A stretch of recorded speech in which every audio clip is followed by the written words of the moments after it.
Interview में भी आपको कहीं ना कहीं जातिवाद नजर आया। मोबाइल बंद, इस कदर हम लोग के नस्ल साथ में बोलते हैं हरे राम, और हम बोलते हैं शिव है कर में कुर्सी लाओ, कुर्सी। आइए भैया आइए। गाड़ी टूट रही है, पैसा मेरे को देना है।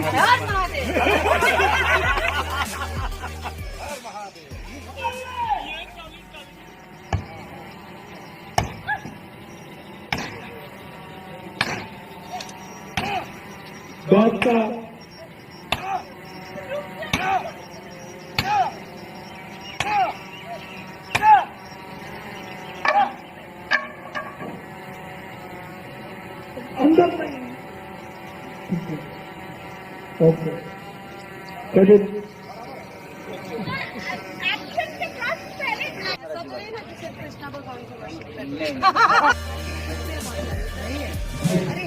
आप यहाँ रुकिए ना,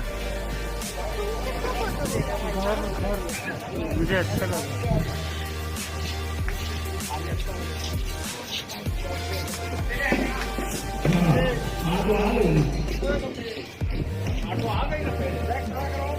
इंटरव्यू में भी आपको कहीं ना कहीं जातिवाद नजर आया। मोबाइल बंद, इस कदर हम लोग के नस्ल साथ में बोलते हैं हरे राम, और हम बोलते हैं शिव है कर में कुर्सी लाओ, कुर्सी। आइए भैया आइए। गाड़ी टूट रही है, पैसा मेरे को देना है। हर महादेव।